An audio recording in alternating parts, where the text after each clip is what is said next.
বলে যে আপনারা আগে তো গিয়েছেন ক্ষমতায়, আমরা দেখেছি আপনারা তো কমিটমেন্ট রক্ষা করেন না।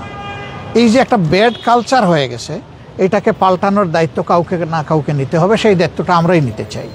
আমরা আজ সকাল 11টায় ইউরোপিয়ান ইউনিয়নের অ্যাম্বাসেডার ওনার দাওয়াতে আমরা এসেছিলাম। এখানে 8টা দেশের যারা রাষ্ট্রদূত তারা ছিলেন এবং তাদের সহকারীরাও এখানে সহযোগীরাও ছিলেন। তারা মূলত বাংলাদেশের বর্তমান পরিবেশ পরিস্থিতি নিয়ে কথা বলেছেন, আমাদের কাছ থেকে কিছু গুরুত্বপূর্ণ বিষয় জানতে চেয়েছেন।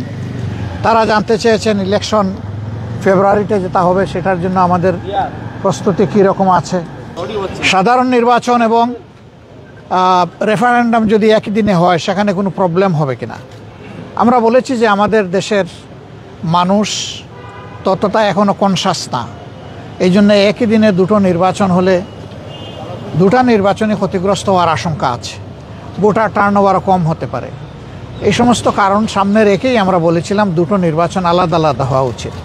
সেই দাবি এখনও আমাদের আছে, সরকার ইচ্ছা করলে সেই দাবি এখনও বাস্তবায়ন করতে পারে। তারা আরও জানতে চেয়েছেন যে পিআরের ব্যাপারে আমাদের অবস্থান কী। আমরা বলেছি যে পিআর আমাদের দাবি, আমরা এটা জনগণের জন্য করেছি, দলের জন্য নয়।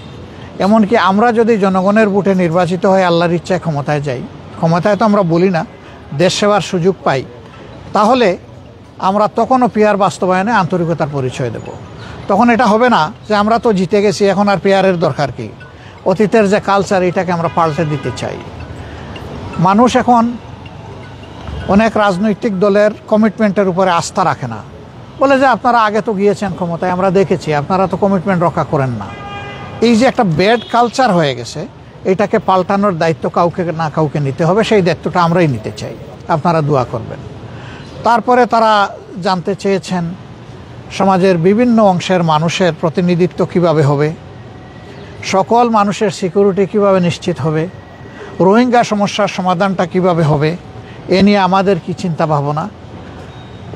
নির্বাচন পরবর্তী সময়ে যদি আমরা নির্বাচিত হই, তাইলে প্রথমে 100 দিনে আমাদের জনগণের প্রতি কি বক্তব্য থাকবে, কি করণীয় থাকবে, এই বিষয়গুলো তারা আমাদের কাছে জানতে চেয়েছে। তো আমরা বলেছি যে আমাদের সব কিছুই ফ্রেম করা আছে, আমরা ওয়ান টাইম যখন যেটা প্রযোজ্য সেটা আমরা সামনে রিলিজ করব। তারা আমাদের ম্যানিফেস্টোতে কিছু জিনিস দেখতে চান, আমরা বলেছি অলরেডি এগুলো আমরা ইনক্লুড করে নিয়েছি। তারা বাংলাদেশকে একটা ইনক্লুসিভ বাংলাদেশ দেখতে চান। আমরা তাদেরকে বলেছি আল্লাহ তাআলার ইচ্ছা এবং জনগণের ভালোবাসায় আমরা নির্বাচিত হলে সেই ইনক্লুসিভ বাংলাদেশই আমরা গড়ব ইনশাআল্লাহ। আমরা কোনো দলকেই বাদ দেব না। আমরা দেশের স্বার্থে দারুণভাবে আমরা অনুভব করি যে অ্যাটলিস্ট আগামী 5টা বছর দেশের স্থিতিশীলতা, ইকোনমি ফিরাইয়ে আনা, আইনের শাসন সমাজে কায়েম করা এবং সমাজ থেকে দুর্নীতিকে নির্মূল করা বা বিদায় দেওয়া, এর জন্যে প্রয়োজন আমাদের একটি জাতীয় সরকারের। আমরা নির্বাচিত হলে সেই সরকারটাই গঠন করব। যারা এখানে অংশগ্রহণ করবেন তাদের কাছে শুধু 2টা জিনিসই আমরা প্রত্যাশা করব। নাম্বার 1, কেউ নিজে দুর্নীতি করবেন না এবং দুর্নীতিকে কোনোভাবে প্রশ্রয় দেবেন না। নাম্বার 2, আমরা চাইব সকলের জন্য বিচার সমান এবং নিশ্চিত করতে।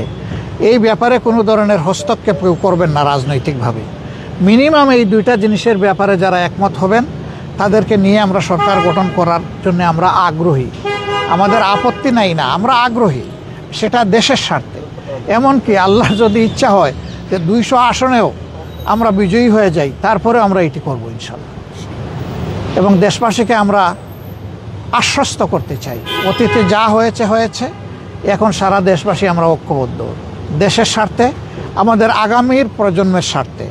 যুব সমাজের যে অ্যাসপিরেশন, তাদের যে আকাঙ্ক্ষা, এই আকাঙ্ক্ষা কোনোভাবে যাতে ব্যাহত এবং আহত না হয়, সেই ব্যাপারে আমরা দারুণ শ্রদ্ধাশীল। তারা job creation, migration, education exchange, economic rebuild, এই সমস্ত বিষয়ে তারা কথা বলেছেন এবং তাদের সাজেশনগুলা, তাদের কথাগুলা আমাদের কাছে দারুণ আন্তরিক মনে হয়েছে। তারা আসলেই বাংলাদেশকে ভালোবাসে, তারা একটা বাংলাদেশকে বেটার বাংলাদেশ হিসাবে আগামীতে দেখতে চান।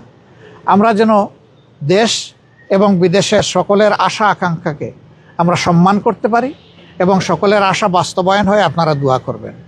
আমরা আমাদের রাজনীতি দলের জন্য করি না, ব্যক্তির জন্য করি না, আমাদের রাজনীতি জনগণের জন্য। এবং এটা আমরা কথায় নয়, কাজেই প্রমাণ দিতে চাই। আল্লাহ যেন সেই প্রমাণ দেওয়ার শক্তি আমাদেরকে দান করেন। আপনাদের সবাইকে ধন্যবাদ, কষ্ট করে এসেছেন আমাদের কথাগুলা কভার করার জন্যে। আপনারা আগামীর দেশ গঠনে আপনাদেরও অংশগ্রহণ স্বতঃস্ফূর্ত, আন্তরিক এবং ব্যাপক হবে, এটা আমরা প্রত্যাশা করি। সবাইকে ধন্যবাদ। আসসালামু আলাইকুম।